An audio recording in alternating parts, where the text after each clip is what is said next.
Bem, estamos iniciando mais um da redação. Hoje é segunda-feira, dia 8 de setembro do ano 2014. Programa da redação que você acompanha nos endereços www.tvdaredação.com.br e também no youtube.com/TV da Redação. O nosso convidado de hoje é o Dr. Marcílio Dantas. Dr. Marcílio Dantas, que é professor da pós-graduação da FARN, ele exerce a função de perito da Justiça Federal, engenheiro agrônomo com especialização em perícia judiciária e mestrado em irrigação e drenagem, com a tese defendida em economia. Marcílio também foi candidato a prefeito de Ceará-Mirim na eleição passada. Programa da redação tem o apoio técnico de Tiago Silva, com a edição de imagens de Edilson Batista. Queremos também dizer da parceria que temos com a Digicontro Brasil, desenvolvimento e hospedagem de sites em geral, bem como o streaming para sua rádio. O contato é o 9121 1739. E também a parceria com a EBS Entretenimento, onde você tem tudo em filmagem, para o seu casamento, para o seu evento, para o seu aniversário, enfim. O contato é 9113 0896.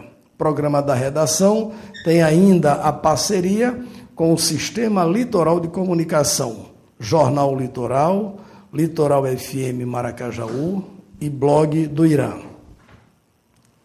Vamos, portanto, começar a nossa conversa, nossa entrevista, o nosso papo de hoje, neste dia 8 de setembro, com o doutor Marcílio. Inicialmente, é um prazer tê-lo aqui no programa da redação, Marcílio, e dizer, desde já, do nosso agradecimento pela deferência de como você aceitou ao nosso convite. Boa noite, Marcílio. Boa noite, Irã. Boa noite, espectadores da redação. Para a gente é uma honra estar aqui, Irã. Sabemos da sua competência, sabemos da sua atuação dentro do jornalismo no município de Ceará-Mirim e região. E estamos aqui à disposição para o nosso bate-papo, falar sobre aquilo que a gente puder traçar alguma linha e aquilo que a gente não puder, a gente pode responder no outro momento, mediante o que possa ser colocado. Marcílio, 2014 é um ano atípico, né? Já foi o ano da Copa do Mundo, enfim, a gente não quer mais se lembrar disso, mas é um ano das eleições gerais, né? Para a presidência da República, uma vaga para o Senado, para a Câmara Federal, a Assembleia Legislativa e também para o governo do Estado.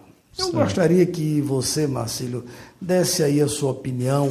A gente está a 28 dias do pleito, do primeiro turno, em 5 de outubro. Como é que Marcílio avalia, como é que o doutor Marcílio avalia esse quadro nacional? Primeiro, com o lamentável, trágico acidente que vitimou o ex-governador de Pernambuco. Como é que você vê isso e a ascensão de Marina como cabeça de chapa no PSB?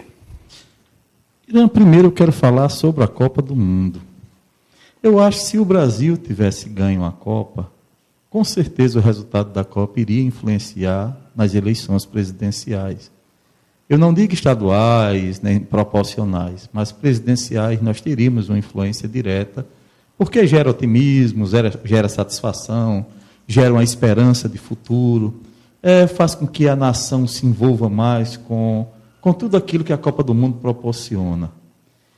Em o Brasil não ter ganho e em ter saído mediocremente, né, uma forma que levou 2 goleadas consecutivas, isso afetou, em parte, o ego de algumas pessoas e afetou também o sistema político. As pessoas passaram a desvincular a questão política eleitoral da questão seleção, da questão vitória e tal, ou derrota. Houve um afastamento das atividades. O que é bom? Porque, embora as pessoas muitas vezes vinculem, é bom que você separe o que é governo, o que é ação, o que é infraestrutura, o que é atuação governamental, da questão esporte, da questão lazer, da questão futebol e entretenimento em si.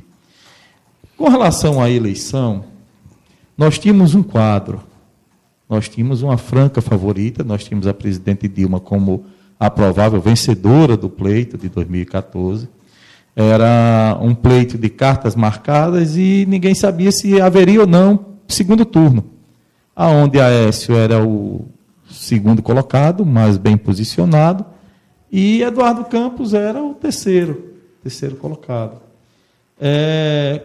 Com a tragédia da morte de Eduardo Campos, 2 dias após, nós vimos que Marina, ela mantinha como candidata o seu percentual de voto, que era em torno de 21 milhões de votos, que dava algo em torno de 20% dos votos, mais os votos de Eduardo Campos, que era em torno de 8% dos votos.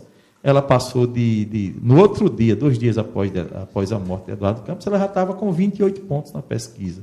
Já tinha ultrapassado Aécio Neves e já era a segunda colocada. Marina tem um legado. Marina, ela é oriunda do núcleo do seringueiro, do núcleo da tarefa de extração de borracha no Amazonas, e discípula de Chico Mendes. Quando aconteceu a morte de Chico Mendes, quem surgiu para os seringueiros como a grande defensora da floresta e da agroecologia como um todo, da exploração extrativista da floresta, foi Marina, que terminou como senadora, que terminou como ministra do meio ambiente do governo Lula. Diga-se de passagem, uma mulher altamente respeitada internacionalmente. Internacionalmente e nacionalmente. Nós temos uma legislação ambiental que é a legislação mais rígida do mundo. A legislação ambiental igual à nossa, só Suíça, Suécia, só os países muito ricos. E hoje a gente vê que a gente tem uma legislação ambiental forte. Basta alguém ser pego ou caçando ou alguma coisa desse tipo, que é um crime inafiançável, e crime ambiental é inafiançável. A gente viu agora recentemente multas de salinas, multas de atividades nas costas, derrubada de construções irregulares em área de preservação, criação de ZPAs em municípios. Tudo isso se deu em função desse trabalho de Marina nessa questão ambiental. O que nós queremos dizer é que, com a saída de Eduardo Campos, com a entrada de Marina, esse quadro ele teve uma mudança. A franca favorita Dilma Rousseff, que a gente considerava como a presidente eleita, já não é mais a franca favorita. Hoje, com certeza, já existe um segundo turno. Nós temos um segundo turno já confirmado, independente do que possa acontecer, a não ser que aconteça uma outra tragédia, o que não é possível. Com fé em Deus, né? Pode ir, claro, mas que não aconteça. Em não acontecendo, provavelmente o segundo turno vai ser entre Marina e Dilma. E aí vamos ver como é que vai ser o comportamento do eleitorado de Aécio Neves. Se ele vai para alguém eu não vou dizer extrema esquerda, mas alguém que tem um posicionamento ambiental forte com relação à defesa das bases dos índios, das minorias, do meio ambiente, de setores menos contundentes da sociedade, porém mais representativos, bem mais exigentes, bem mais socialmente integrados, ou se vai migrar para o lado Dilma, que embora tenha este perfil Marina, mas tem também um perfil que contempla agrobusiness, setor rural, setor produtivo, empresários, exploração sustentável de propriedades com o agronegócio e toda essa cadeia produtiva que o Brasil bate recorde de produção e safras e garante a balança comercial com superávit todos os anos. Assim, quem realmente vai definir essa eleição vai ser exatamente o eleitorado de Aécio Neves. Ô Marcílio, ainda com relação a esse quadro nacional, se a gente teve no início da campanha essa questão da tragédia, Eduardo Gomes, Marcílio, a gente nessa fase final, nessa reta final, a gente vê aí esse escândalo da Petrobras. Como é que Marcílio avalia isso? Esse cidadão Paulo Roberto Costa, ex-diretor da Petrobras né, com esse direito à delação premiada. Como é que você vê esse fato? Você acha que vai respingar, vai ter reflexo? Porque não é só aqui no Estado, mas em outros estados tem também candidatos a governador não foram citados. Isso é um fato novíssimo numa reta final de campanha, né, Marcílio? O que está acontecendo, Irã? Primeiro, delação premiada, você passa a entregar tudo aquilo que você sabe e que você participou. Porém, a delação premiada, você tem que ter provas contundentes para comprovar aquilo que você está dizendo. Eu posso simplesmente ter raiva de Irã e fazer uma delação premiada e incluir Irã na minha delação, porque Irã não prestou um favor a mim. Claro. Né? Existe isso. Assim, toda delação premiada, ela tem que ser avaliada, ela tem que ser analisada, ela tem que ser observada. E uma delação premiada em véspera de eleição é algo que pode ter um direcionamento que não seja muito correto. Por que só véspera de eleição? Por que só divulgar agora? Qual é o intuito dessa delação premiada? Claro, o Ministério Público, a Polícia Federal, está aí para isso, para investigar e para fazer com que as pessoas possam chegar e dizer a verdade, e buscar a verdade e se fazer justiça. Mas essa delação premiada, neste momento, ela é um tanto estranha. Porém, a questão Petrobras, ela já vem decorrendo de 4, 5 meses atrás.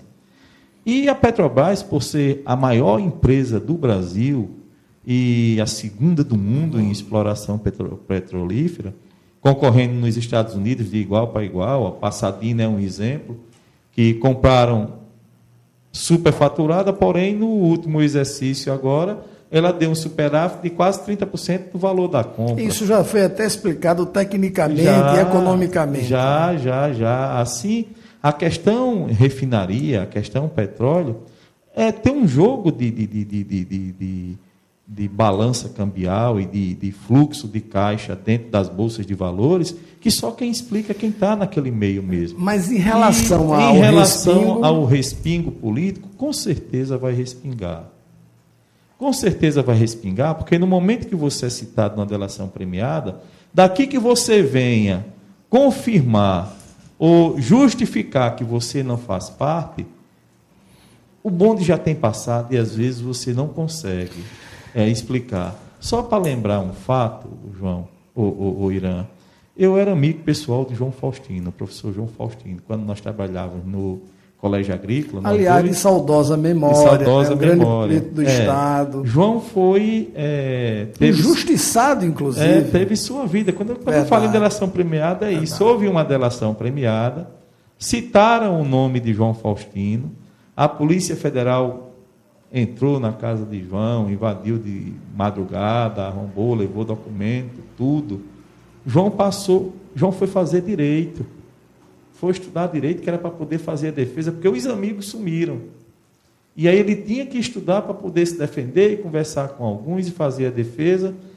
Uma semana antes da morte de João Faustino, o juiz retirou o nome de João Faustino do caso por falta de prova. Uma semana depois, João faleceu. Mas era um homem que tinha um legado e uma respeitabilidade dentro da área, que isso foi manchado durante 3 anos. Em função de uma delação premiada e em função de alguém que colocou João como um partícipe num esquema em tudo, na qual ele era simplesmente um prestador de serviço em função da capacidade técnica que ele possuía. Assim, nós temos que ter prudência, vai respingar politicamente em todos, mas nem todos são culpados. Pode ter alguém no meio aí que foi citado de forma inconsequente, e a pessoa vai pagar o preço em função disso daí.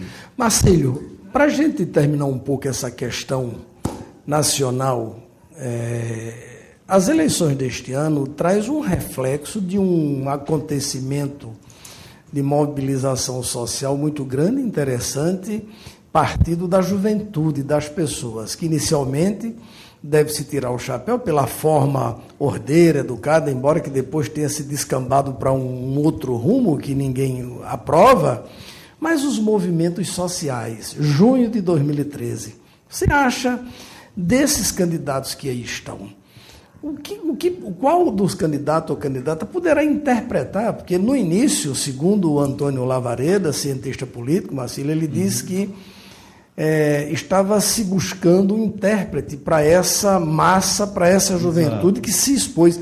Na sua opinião, quem tem mais condições de ser um intérprete desses grandes movimentos que existiram e que tem reflexo em função desse desgaste da classe política, Marcílio? Quem iria ser o intérprete terminou sendo marginalizado. Que foi aquele sininho, foi aquele povo do Rio que praticamente ordenava todo o país, que tinha essa linha de extrema esquerda, PSTU, PSOL, e que praticamente estava no seio do núcleo universitário, na qual as cabeças pensantes eram estudantes de universidade, porém entraram numa contramão, exatamente por atentado à imprensa, choque, bater de frente com os meios de comunicação, desvirtuar a questão pacifista dos movimentos que se faziam necessária e terminar saindo para o vandalismo, para a bandidagem, para envolvimento até com um meio criminoso, com crime organizado em alguns núcleos, em alguns centros urbanos.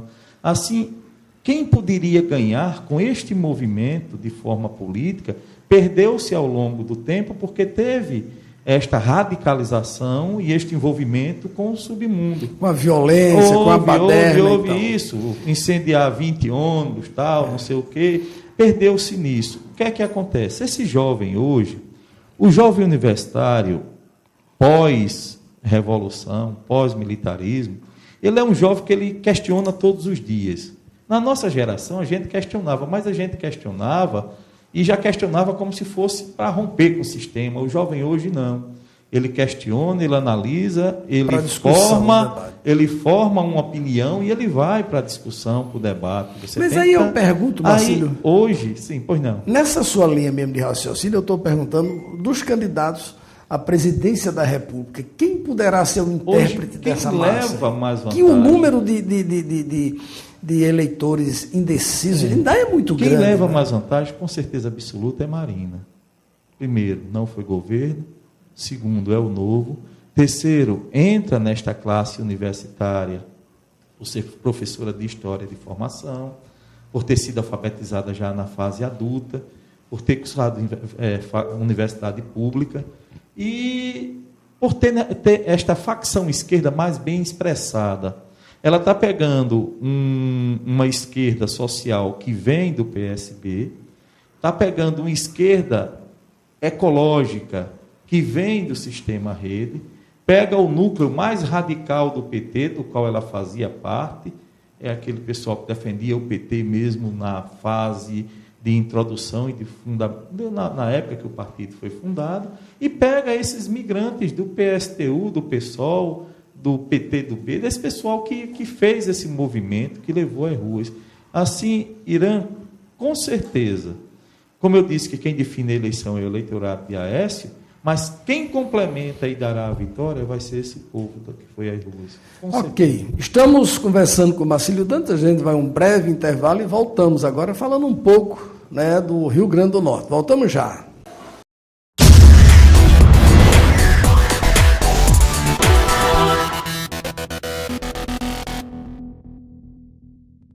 De volta para mais um bloco do programa da redação. Hoje, conversando aqui com o doutor Marcílio Dantas, que foi candidato a prefeito em 2012 e que está aqui para a gente bater esse papo, esclarecendo para você, web telespectadores, os seus pontos de vista, as suas opiniões sobre esse quadro e esse momento político que a gente está vivendo neste ano de 2004. E agora, Marcílio, a gente conversa sobre um pouco do Estado, um pouco da política estadual. Eu começaria já dizendo e perguntando para você a opinião que a eleição deste ano no Estado tem um fato interessante, que foi o veto da governadora Rosalba Ciarline pelo próprio partido, que é presidido nacionalmente e no Estado pelo senador José Gripino, de não deixá-la concorrer à reeleição. Isso nunca visto. Uma governadora de Estado sofreu um veto dessa natureza. Qual é a opinião? Como é que Marcílio avalia essa questão? Embora sendo não uma questão do PROS, do seu partido, mas é um fato político relevante no Estado. Irã, primeiramente, é de se estranhar, né? A governadora, a gente sabe que ela tinha sua rejeição, ela tinha seus índices de rejeição, mas ela estava no exercício do mandato. As pessoas têm um dito popular de que, quando você está no exercício do mandato, você é candidato nato, né? Os demais vão passar por um processo. Você não, você já é candidato à reeleição. E, felizmente ou infelizmente, o DEM, no qual a governadora está afiliada, levou primeiro para uma discussão interna dentro dos delegados, ela perdeu na discussão interna, depois foi para uma votação dos delegados no estado todo em plenário, e ela voltou a perder na votação. Assim, houve uma queda de braço entre Carlos Augusto e Zé Agripino, uma amizade de 50 anos aproximadamente, e essa queda de braço fez com que Zé Agripino, que defendia a não candidatura própria do DEM, eu acho que se fosse outro, se não Rosalba, essa candidatura também não sairia, né? Em função do posicionamento do partido a nível de Estado, né? Em função dos compromissos políticos firmados entre DEM e o PMDB a nível de Estado, que já vinha da eleição passada, né? E para que essa ruptura, pelo que eu vejo, não acontecesse entre essa união DEM e PMDB, terminou Rosalba pagando um preço em função de quem a conduziu ao poder, porque na época todos estavam juntos, Robson, o PMDB, o DEM, estavam todos juntos e elegeram Rosalba governadora, né? Agora, com o afastamento de Robson, com o afastamento também do PMDB, Zé Agripino, em sendo aquele político experiente e tal, viu que as chances de eleição eram quase que mínimas. E aí, em garantir uma eleição proporcional de seus candidatos para que tenham representatividade e em arriscar uma eleição de governo, ele preferiu ter uma proporcionalidade mais forte e com maior número de candidatos aptos à eleição, tanto a nível estadual quanto a nível federal. Ô Marcelo, mas mesmo assim, eu perguntaria, você que é uma pessoa que conhece a geopolítica do Estado, a governadora Rosalba, mesmo com esse desgaste, ainda é uma eleitora forte em Mossoró? Ela pode definir uma eleição em Mossoró, Marcílio? Eu acho que Rosalba em Mossoró ainda continua imbatível. Eu, Marcílio, particularmente. Nós tivemos uma eleição agora na qual a candidata de Rosalba ganharia a eleição se fosse candidata, se não tivesse sido afastada do pleito pela justiça, né? Ninguém aqui está analisando o mérito do afastamento, mas que politicamente a candidata de Rosalba em Mossoró ganharia a eleição. A adversária dela, né, a Larissa Rosado, também foi afastada do pleito em função disso, e Francisco José sabiamente aproveitou da fragilidade jurídica de ambas as candidatas e terminou sendo eleito candidato, e dizem que os votos, parte dos votos de Rosalba, foi quem deu a vitória a Francisco José. Assim, a questão eleitoral mais forte, o posicionamento mais forte dentro de Mossoró ainda continua sendo Rosalba Ciarline. Eu não sei se nesta eleição, no qual ela não tem um candidato nato do sistema Carlos Augusto Rosalba em Mossoró, ela vai priorizar alguém, porque tem Betinho Rosado, segundo, mas a candidatura era Betinho, que já foi afastado já por questão de prestação de conta. Assim, já existe a fragilização jurídica da candidatura de Betinho. Sai Betinho, entra o filho.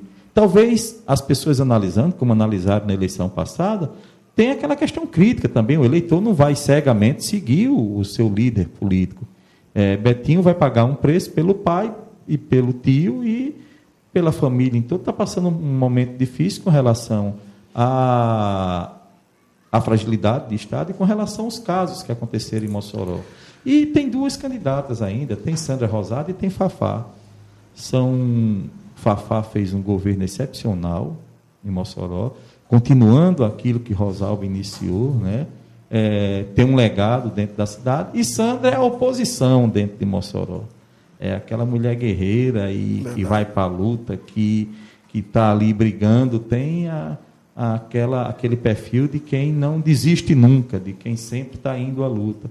Assim, Mossoró ele tem essa polarização das duas, Fafá e Sandra, ambas na mesma coligação, certo? O PSD não tem um candidato, o prefeito de Mossoró está apoiando Fábio Farias, né, juntamente com Galeno Torquato, federal e estadual, mas não escolheu ninguém da terra. Assim, provavelmente as duas vão polarizar, porque se existe uma cidade barrista a nível do Rio Grande do Norte, essa cidade é Mossoró. Ô Marcílio, a gente está falando do Estado, da política do Estado, agora a situação do Estado é muito difícil. Bastante. A governadora Rosalba, ela tem demonstrado estar com a corda no pescoço. Ela, não sei se você concorda, mas deu até sorte com a realização da Copa, porque melhorou uma série de coisas, mas pós-Copa as obras nos parecem paralisadas. E é muito complicada a situação do Estado. Prova disso, salários atrasados. Como é que está, na sua opinião, essa situação do Estado, Marcílio? A questão do Estado, Irã, nós temos um Estado que é extremamente rico. Porém, o que existe no Brasil hoje, isso daí eu tenho dito, é que nós temos uma pirâmide de distribuição de recursos na qual ela está invertida. Você tem a arrecadação de recursos mais larga na União, você tem ela bem mais estreita no Estado e ela tem o ápice invertido no município.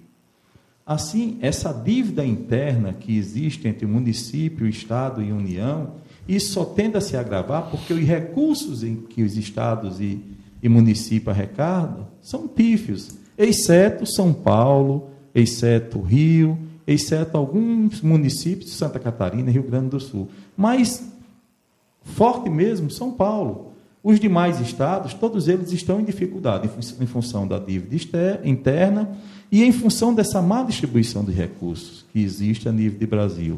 Isso não é justificativa para que governos não realizem. Porque o que é que existe no nosso país? Existem programas que são federais, que se você viabilizar bons projetos, bons trabalhos e garantir a contrapartida, você consegue contrair junto ao governo federal recursos para que você desenvolva obras estruturantes, que, porém, a manutenção delas passa a ser de responsabilidade de estados ou de municípios. Tanto é que hoje, eu digo isso, se você observar, quando você coloca o nome federal nas instituições, você dá uma credibilidade, você dá a segurança de quem vai, muitas vezes, que ali vai ter um serviço bem realizado. Se você vai para uma universidade federal, não, ali funciona bem. Se você vai para um IFRN, que é federal, os professores recebem bem, é bem pago, funciona bem. Se você vai para a Justiça Federal, não, a Justiça Federal... A polícia, que muitas vezes a gente está sucateada, mas se você vai para a Polícia Federal, diz, não, agora a Polícia Federal está atuando, a coisa anda. Mas anda por quê? Porque quando envolve o governo federal, você tem um poder de pago mais forte, você tem ações mais fortes, você tem possibilidades de trabalho que os demais não possuem. Agora, o que é que acontece? Se você observar nos últimos trimestres, o nosso Estado, ele arrecadou mais do que todos os anos e todos os governos anteriores. Essa matemática de arrecadar mais e de não conseguir pagar servidores é que intriga muita gente, e que tem intrigado a muitos servidores, inclusive a mim. Eu já perguntei, já questionei, já vi diversas vezes isso, de como é que a gente está arrecadando mais, tendo recorde de arrecadação e não está conseguindo pagar os servidores em dia. Aposentado, às vezes, recebendo já com 30, 60 dias de atraso, alguns servidores sendo divididos em 3 vezes o salário. Isso, neste século e neste período em que a gente se encontra, isso é inadmissível. Não sei quais os acordos, porque quando a gente fala Copa, diz que foi bem, mas tinha que ter a contrapartida dos recursos. Claro. Nós temos obras que iniciou com a Copa que estão paradas. Entre elas, a duplicação da nossa estrada, que antes vinha até Massaranduba, e por problemas de negociação com pessoas que ocupam mais da estrada, terminou recuando mais 3 quilômetros e entrando ali na Ladeira dos Cavalos. Mas você tocou no assunto que foi polêmico, que foi dito... mas não foi falta, não é de força política de Ceará Mirim para ter, ou não, Marcílio? Irã, no fundo, não foi falta dele. Não, no fundo, a representatividade política nossa falhou. É muito frágil. Ela é frágil. Mas o que é que acontece? Existe à margem da BR-406 um acampamento do MST. E esse pessoal dos movimentos sociais organizados, eles têm muita força.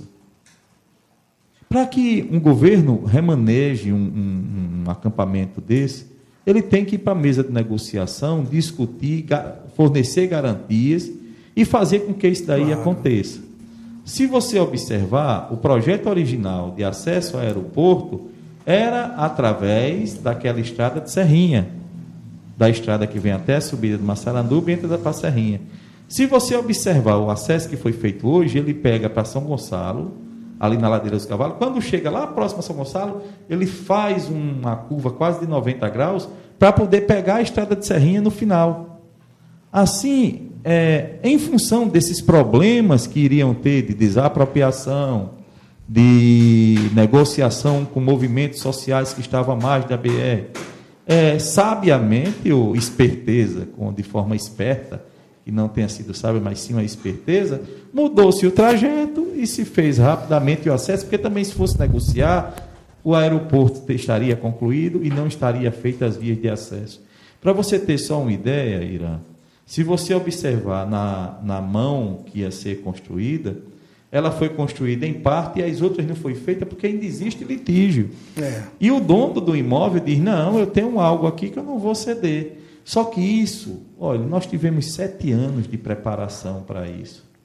É muita ineficiência você deixar isso para o último ano da Copa, para o último ano antes da Copa. Se você for observar também o prolongamento da Moema Tinoco, que sai lá no Riacho Doce, em Extremóis, ali era obra para a Copa. Até agora ainda não foi sequer concluída o aterro, né? Por questões ambientais, por questão também do medo de desapropriação. Assim, nós temos primeira questão Brasil, que ela é complicada com relação a esse tipo de coisa, e dá o direito de defesa até a última instância. E segundo, a ineficiência dos governos. Porque se o governo garante isto, você, em sendo governo, se você segue a lei, você faz uma avaliação e deposita o correspondente àquele valor que você fez a avaliação e usa o poder de polícia para aquilo. Marcílio, você fez aí uma viagem interessante, rica, inclusive, para o web telespectador, mas eu queria voltar aqui uma questão que você deu essa pincelada. O estado do Rio Grande do Norte é um estado rico, está nessa situação de dificuldade.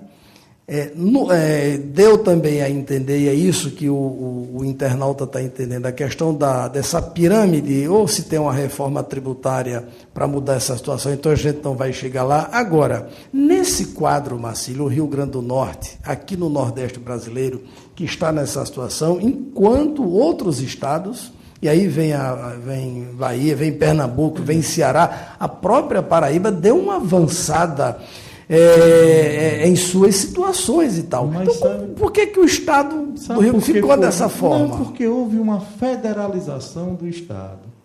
Nesses outros. Se você for olhar a Bahia tinha Antônio Carlos Magalhães na época, que quando governou a Bahia, deu um salto do Estado baiano. Eu visitei a Bahia antes de Antônio Carlos e visitei depois de Antônio Carlos.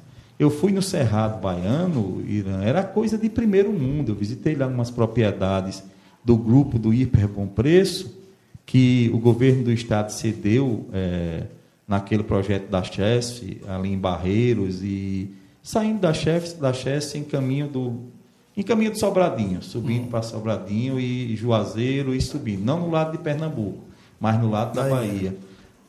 Amigo, era surpreendente o grau de tecnificação, de exploração, de tecnologia, de geração de emprego, de falta de pobreza que existia, que a gente sabia que antes era algo seco, que não tinha estrutura. Depois de Antônio Carlos Magalhães, e olha que eu não era eleitor dele, nem nunca fui, nem era simpatizante, mas depois de Antônio Carlos ter entrado na Bahia, ela deu um salto de qualidade e desenvolvimento que até então não existia.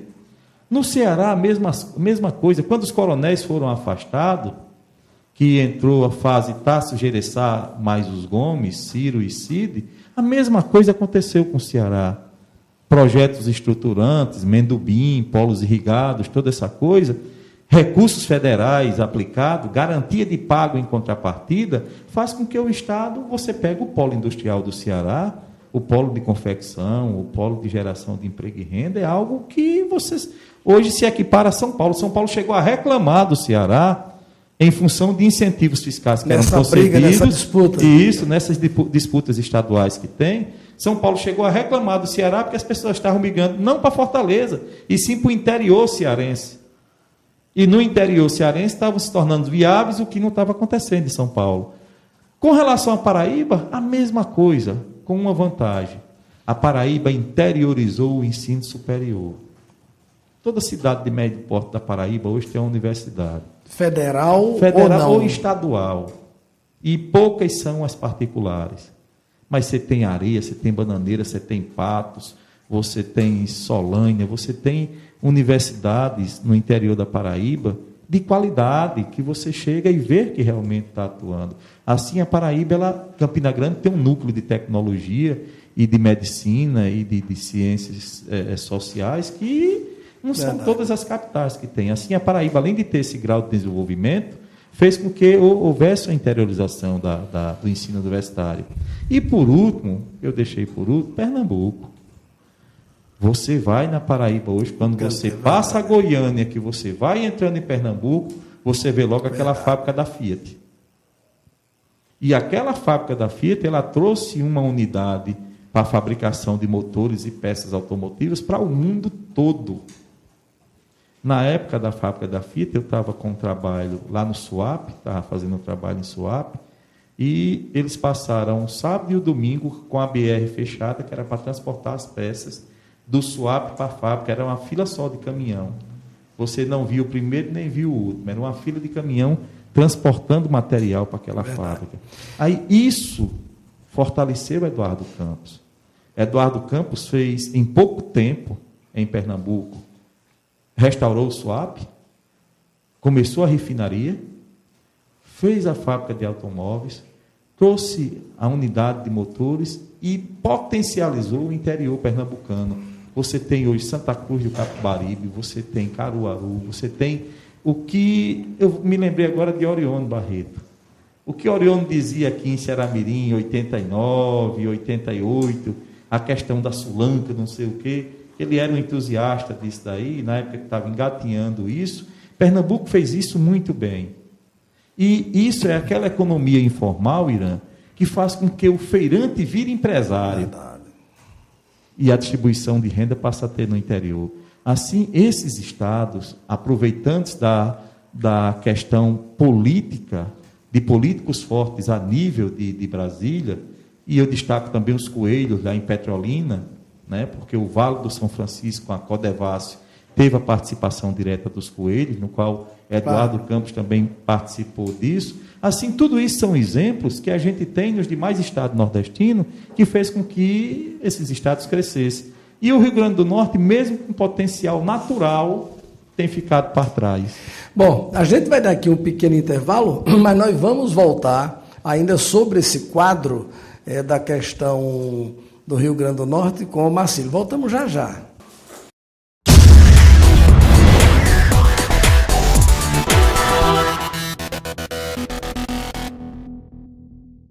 Bom, de volta com o da redação, para esse último momento, aqui com o doutor Marcílio, que tem dado realmente uma aula sobre diversos temas. Mas eu gostaria de retomar esse bloco, Marcílio, com uma questão para que a gente continue falando um pouco de Ceará-Mirim, que a gente não chegou ainda na terrinha.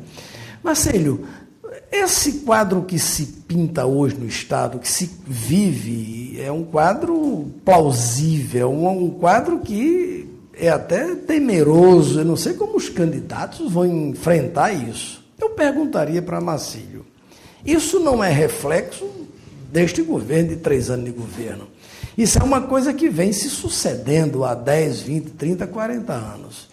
E aí, a gente tem na candidatura de Henrique, todos os ex-governadores, mas Henrique dá essa demonstração de, com a sua vida pública, de 44 anos no Congresso, na Câmara dos Deputados, se apresentando como uma alternativa de conhecimento vasto dessa situação e que poderá as portas serem abertas por ele para resolver esses problemas que todos esses ex-governadores que o apoiam foi juntando um tijolo a cada tijolo e deixou o Estado nessa situação. Você acha que mesmo Henrique tomando conhecimento de como ele conhece o Estado, Marcílio, ele vai ter como resolver, como tem dito, nos 4 cantos do Estado, essa situação, Marcílio? Irã, é o seguinte, o que é que nós devemos ver primeiro? Eu acho que nesse Estado, houve um grande planejador que governou o Estado, que foi Cortês Pereira. Se todos os governos pós-Cortês tivessem realizado um dos projetos que Cortês deixou, esse Estado hoje seria uma outra coisa. Porém, esses projetos, eles foram surgir. Apareceu Serra do Mel, há alguns anos atrás, depois o projeto de sericicultura, depois a cassinocultura, e, ultimamente, as energias alternativas, que vêm da época de Cortês também. Mas demorou muito. Cortês foi em 74. Nós estamos em 2014. São 40 anos. Ninguém espera tanto tempo para obra estruturante de fundamentação básica.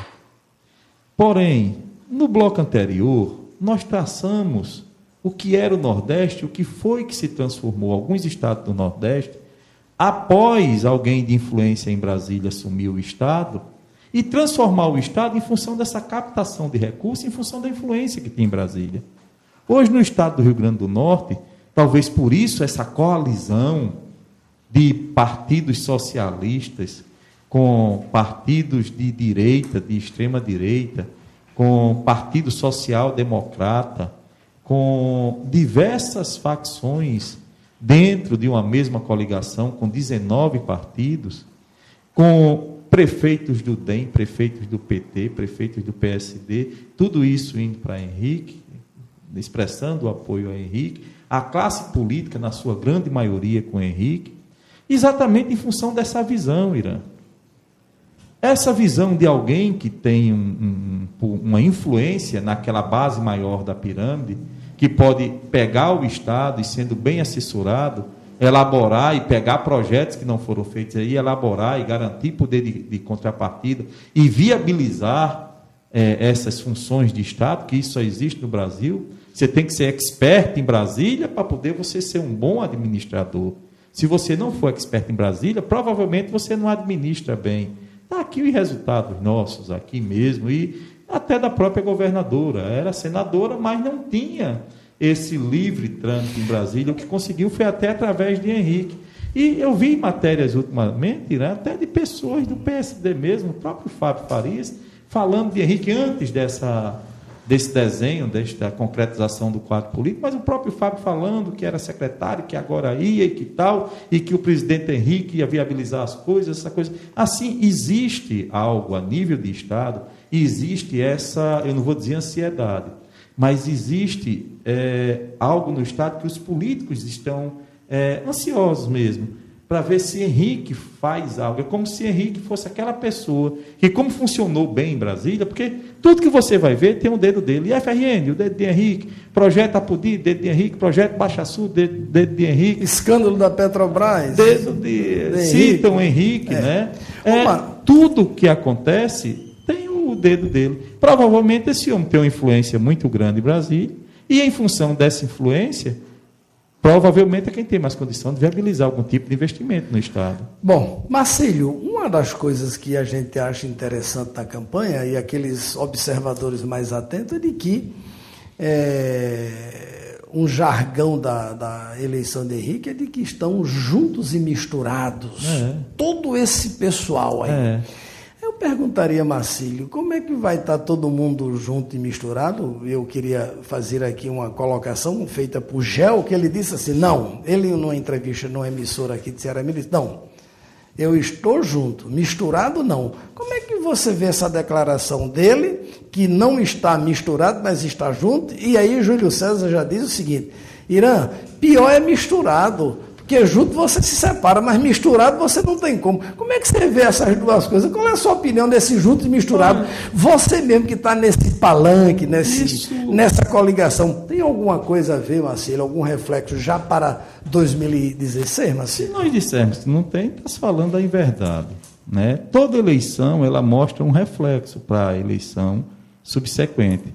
Eu hoje só estou com alguns deputados porque eu fui candidato a prefeito e teve o reflexo da votação que nós tivemos. Assim como o Júlio, assim como o prefeito, assim como Dona Ednólia, porque Dona Ednólia é a pessoa hoje que é quem representa a família Mello. Em termos de voto. Em termos de voto e de aceitação capital popular. Eleitoral. Isso.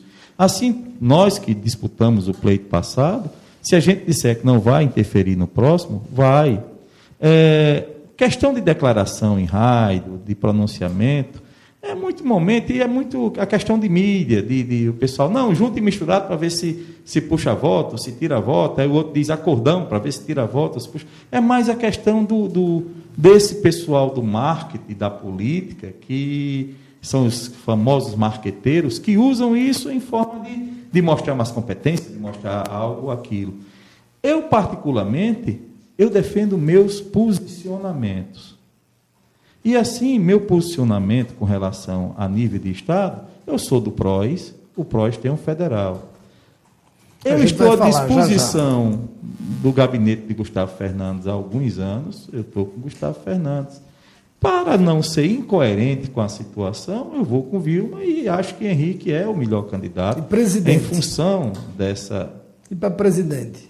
Olha, já que você declinou a sua chapa, como é que fica para presidente? Presidente, Irã, eu acho que Dilma ainda é a melhor a nível de Brasil, certo? Não quer dizer que ela vá ganhar a eleição. Mas a Marina, embora a gente tenha tido isso com Lula, Marina é uma incógnita e tal qual Lula foi durante muito tempo. Para ser presidente de uma nação, não é eu, Marcílio ou Irã que vai ser. Você tem que estar aberto, principalmente num país continental como o Brasil, no qual você tem que estar aberto a diversos segmentos. E tem segmentos que, se por acaso você for contra, talvez você destrua a balança comercial do país. E aí nós temos que ter muito cuidado, temos que saber como tratar isso, e temos que saber que isto daí tem que ser obedecido. Marcílio, vamos dar um foco mais aqui nessa 2014 para 2016. Eu digo que nem tudo é possível em política, mas quase tudo é possível. Principalmente quando se trata de município. É verdade. Então, em 2016, o olhar de hoje também é para lá, a possibilidade, que aí não é oposição a governo de Estado, aliás, ninguém nem está fazendo oposição a Rosalba, porque não é candidato à reeleição. Não. Mas em 2016, há um gestor, há o prefeito, e de que há grupos que hoje estão unidos, inclusive lá junto e misturado com o próprio prefeito, mas que lá em 2016 vão querer ser oposição. Como é que Marcílio poderia, fazendo aqui uma espécie de conjectura para 2016? Porque nesse momento agora você está junto não com Geraldo, não com Peixoto, não com Saliba. Você está no palanque de Henrique, como os demais estão.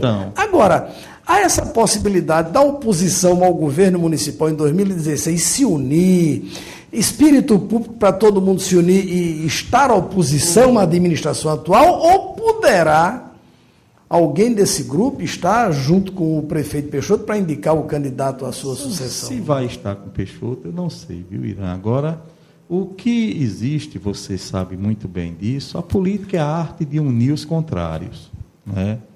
Isso foi dito por Rui Barbosa alguns anos atrás e vem sendo repetido por muita gente com relação à arte da política. Porém, tem contrários que não se juntam.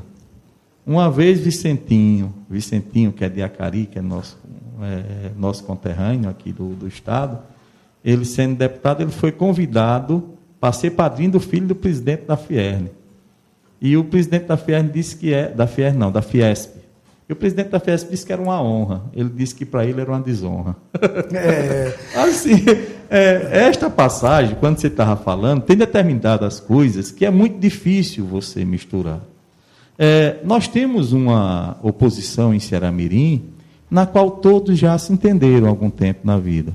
Porém, existem posicionamentos dentro dessa oposição, hoje ao governo Peixoto, que são posicionamentos muito fortes. Nós temos o nosso, vinculado à questão agrária, vinculado à questão da terra, à questão sindical, à luta pelo espaço encontrado. Júlio tem a bandeira dele com relação à família, essa tradição que ele diz ter aqui em Ceará-Mirim.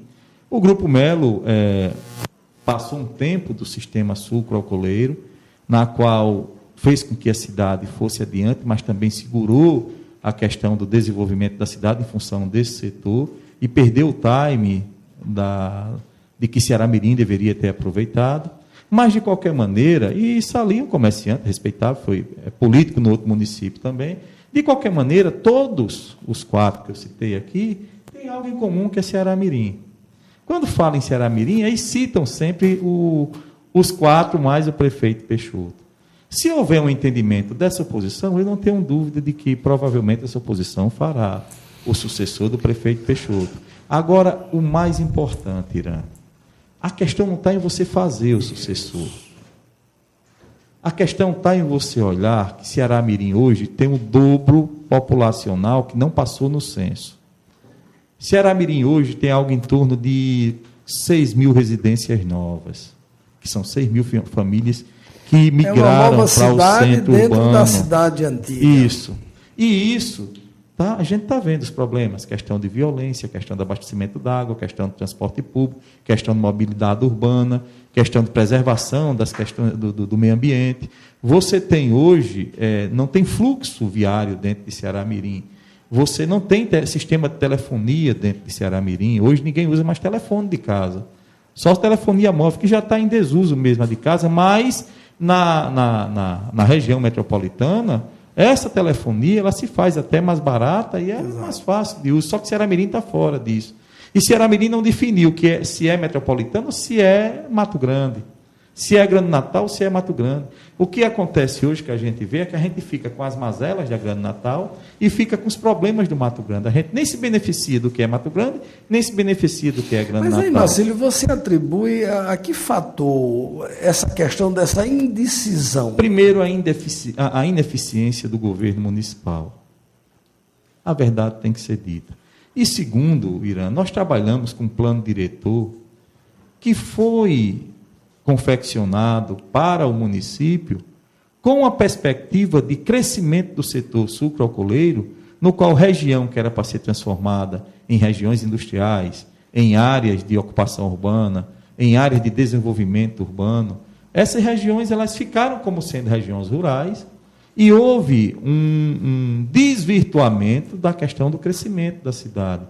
Como este crescimento já ocorreu, tem que ter um reordenamento com relação à questão infraestrutura de Ceará-Mirim. E essa questão infraestrutura, este centro que nós temos hoje aqui, não pode mais ter essas vias, nem veículos que passam pelo centro. Você tem que criar vias alternativas para que esses veículos de carga, veículos de transporte de pessoas, que não utilizem mais essa via principal. Ou então você proíbe o tráfego de veículo pequeno, que para um município como Ceará-Mirim não é o momento ainda. Né? Em função disso, você já vê a questão da mobilidade. E o pior hoje é a questão infraestrutura. Nós temos água de excepcional qualidade que nós já deveríamos estar aproveitando essa água. Porém, a gente permanece, persiste, insiste em, de forma equivocada, tirar água de poços subterrâneos, de cavernas calcárias, e a água da Lagoa de Extremóis, que quando dá um curto-circuito, a cidade passa 3, 4 dias. Como agora, né? Recentemente. Assim, Irã, isso é algo que hoje é inconcebível. Né? E isso tem que ir para a pauta das discussões. Aquele que for mais preparado, aquele que puder dar o quê de diferente, que se dê a oportunidade desse grupo oposicionista. Ô Marcílio, você está dizendo uma coisa interessante e eu fiz uma observação aqui, o que é mais preparado, mas precisa que se tenha, para se unir, um mínimo de afinidade política, não apenas se unir para ganhar uma eleição, que me parece que acontece nesse momento onde tradicionais adversários do Estado estiveram, embora que Henrique, eu quero repetir aqui, tem dito que eu não sou o Henrique de ontem. Se eu fosse o Henrique de ontem, eu estaria aqui batendo, rebatendo e tal. Então, ele diz isso, mas ele está cercado de tradicionais adversários políticos, que ninguém diz isso que ele está dizendo, não. Mas isso é uma coisa que 5 de outubro, ou quem sabe no segundo turno, a gente vai resolver, né? O Estado vai resolver essa questão. Esse tabuleiro político na qual o Henrique manuseou as peças e manuseou bem, porque se Vilma fosse candidata a governadora, não existia disputa. Vilma seria governadora e as pesquisas à época diziam isso. Será que não teria uma delação premiada também aí, hein? Quem sabe, né? Talvez, né? Ninguém sabe. Mas né? é isso. Marcílio, vamos para o Pinga Fogo? Vamos. Vamos lá, Pinga Fogo agora. Marcílio, a gente vai colocar aqui uma situação e Marcílio, de preferência, definir com uma palavra ou uma frase curta. Ok. Uma cidade. Ceará-Mirim. Sua infância. Ótima. Um livro. O livro Balzac. Uma comida preferida.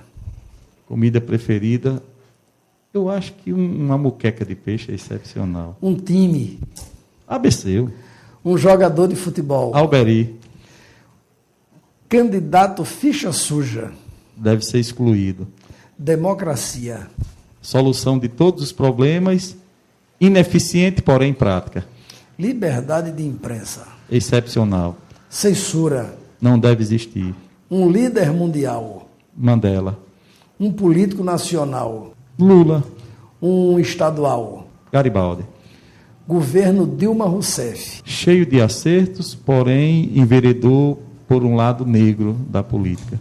Governo Rosalba Ciarline. Lastimável. Governo Peixoto. Sem comprometimento. Ex-presidente Luiz Inácio Lula da Silva. Um grande homem que de casaco chegou ao maior cargo da nação. Fernando Henrique Cardoso. Um intelectual que, mesmo sociólogo, mudou a realidade financeira do país. Aécio Neves. Neto de Tancredo. Marina Silva. Um ecologista que pode ter a oportunidade de mudar o destino da nação. Como Marcílio define Dr. Marcílio Dantas? Um camarada católico, apaixonado pela família, que escolheu Ceará-Mirim para morar e viver em Ceará-Mirim e que tem orgulho dos princípios que possui. Família. Base de tudo. Deus. Onipotente, onipresente e caminho de todas as nossas vidas. Eu quero deixar o microfone do programa da redação para você deixar sua mensagem final, Marcílio, já com os nossos agradecimentos no programa da redação deste dia 8 de setembro. O microfone e as câmeras são seus. Irão, quero primeiro agradecer a oportunidade, usar essa terminologia que você usou de web telespectadores, eu não tinha escutado ainda isso, e dizer que a gente está à disposição. Nós vivemos na cidade de Ceará-Mirim, convivemos na cidade de Ceará-Mirim, e chegou o momento de se desprover de vaidades. Eu acho que Ceará-Mirim pode ganhar muito quando nós chegarmos a um consenso de que a cidade ela pode ser melhor para os nossos filhos, para os nossos netos, para os nossos afilhados, para os nossos amigos e para as pessoas que convivem conosco no dia a dia. Que isso está aumentando cada vez mais e que a gente tem que ter o time, a gente tem que ter isso agora. Assim, eu queria agradecer a oportunidade e dizer que nós estamos à disposição e espero que numa nova oportunidade a gente possa ser um pouco mais elucidativo. Ok, muito obrigado a Marcílio pela sua entrevista, pela conversa aqui muito esclarecedora sobre pontos, né, diversos neste ano eleitoral 2014, importante, onde cada um de nós vamos decidir o nosso destino a nível nacional e a nível estadual. E para encerrar o da redação de hoje, vamos deixar aqui uma frase para sua reflexão. O tempo deixa perguntas, mostra respostas, esclarece dúvidas, mas, acima de tudo, o tempo traz verdades. Muito obrigado, boa noite e até o nosso próximo da redação.